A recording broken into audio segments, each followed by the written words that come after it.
General فیض حمید کے بارے میں بتایا کہ ان کی جس طرح سے بھی ایک قانونی طور پر ان کے ساتھ جو فیس کیا جا رہا ہے وہ کر رہے ہیں۔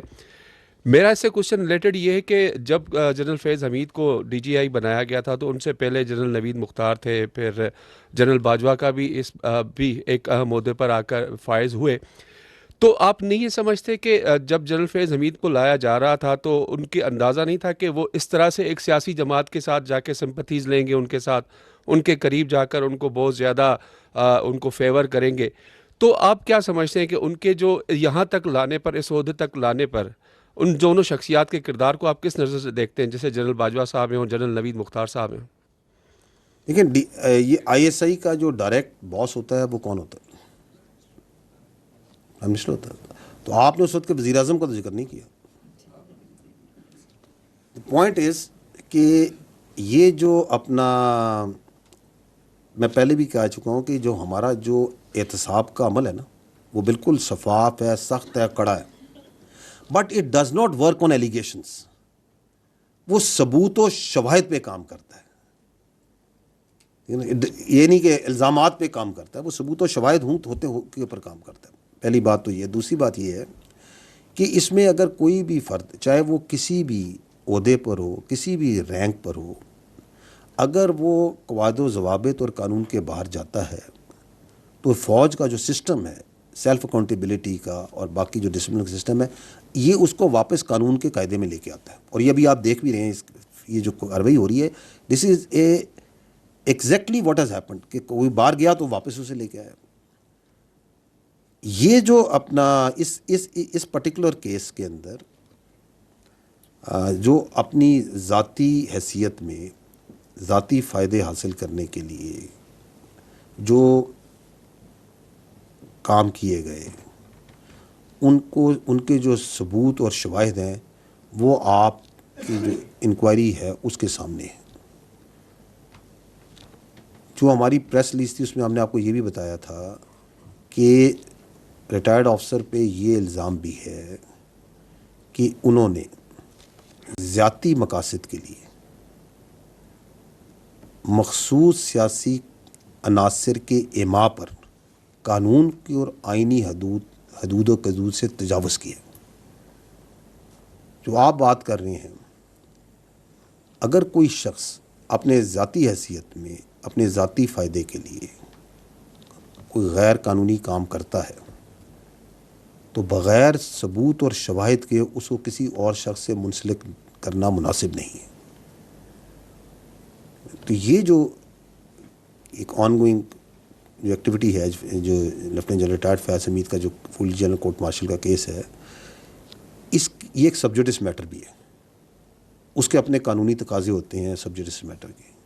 تو اس میں جو ضروری تفصیلات سمجھی جائیں گی، آگے بھی جو آئیں گی، وہ وقتاً فوقتاً سے پھر آپ کو آگاہ کیا جائے گا۔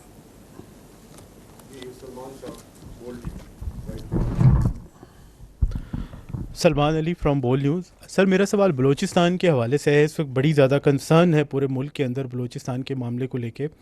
آپ نے آپریشنز کا ذکر کیا، 25 اور 26 کی جو ویل کوآرڈینیٹڈ ٹیرر اٹیکس تھے ان کا ذکر کیا۔ ہم سب جانتے ہیں کہ وہاں پر ایک آن گوئنگ آپریشنز موجود ہیں، فورسز موجود ہیں، اور ڈیفینیٹلی ان کو سپورٹ کرنے کے لیے انٹیلیجنس نیٹ ورک بھی موجود ہوگا۔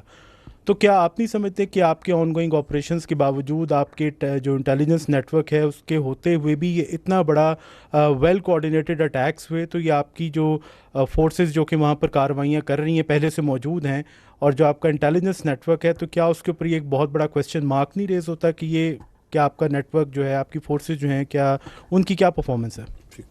دیکھیں، بلوچستان کے اوپر اگر آپ اجازت دیں گے تو مجھے تھوڑا سا آپ ٹائم دیں تو میں اس کو ذرا کھل کے بات کرنا چاہوں گا اس کے اوپر۔ بلوچستان جو ہے نا، یہ پاکستان کی جان ہے، یہ ہماری شان بھی ہے اور آن بھی ہے۔ اور جہاں تک فوج کا تعلق ہے، شاید ہی فوج میں کوئی افسر ہو جس نے بلوچستان میں سرو نہ کیا ہو، اس نے وہاں ٹریننگ نہ حاصل کی۔ ہمارے لیے تو یہ ایک دوسرے گھر کا درجہ رکھتا ہے۔ اٹ از 45% آف پاکستان رقبے کے لحاظ سے، آلموسٹ 45%، تھوڑا سا میرا خیال ہے کم ہے 45۔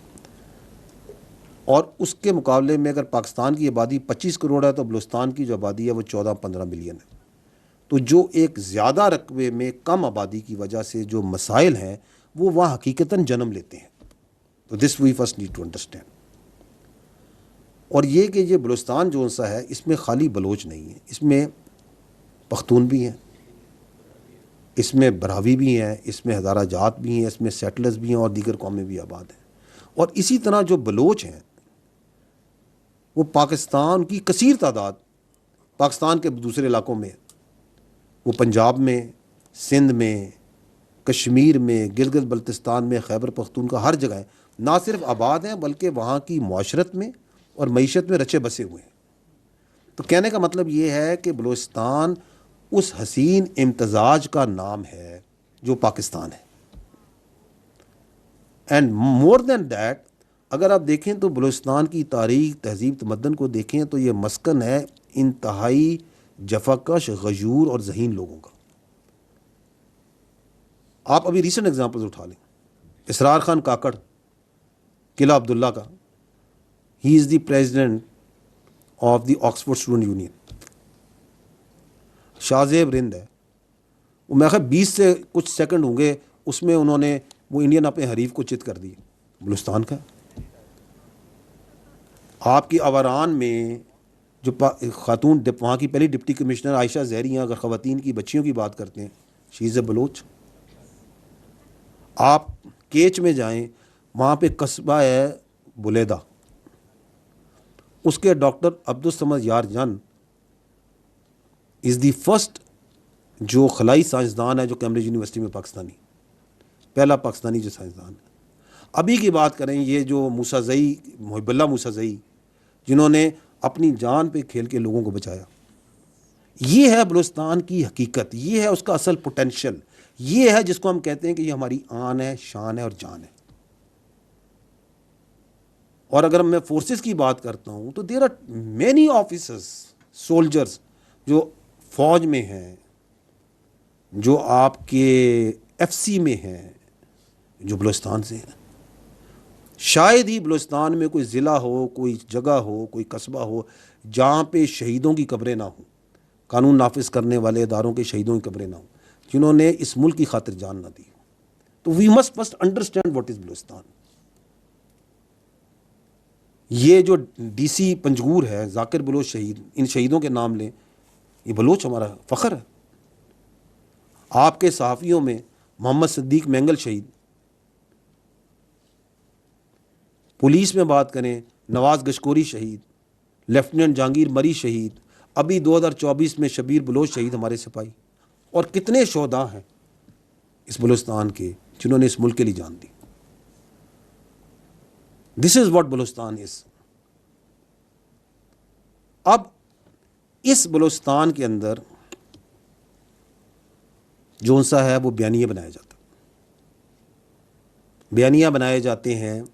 مٹھی بھر دہشت گردوں کو جو سرپرست کرتے ہیں وہ بیانیہ بناتے ہیں احساس محرومی کا، وہ بیانیہ بناتے ہیں ریاستی جبر کا، وہ بیانیہ بناتے ہیں کہ حقیقی نمائندگی نہیں ہے ہماری.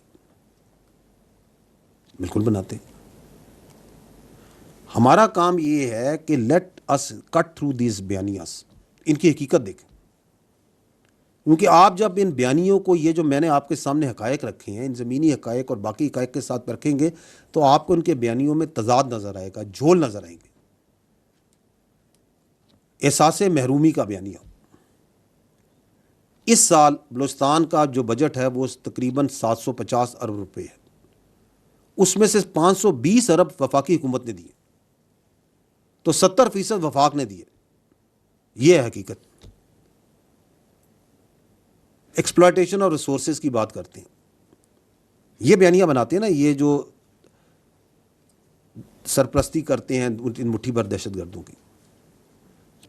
یہ بلوچستان حکومت 254 ارب روپے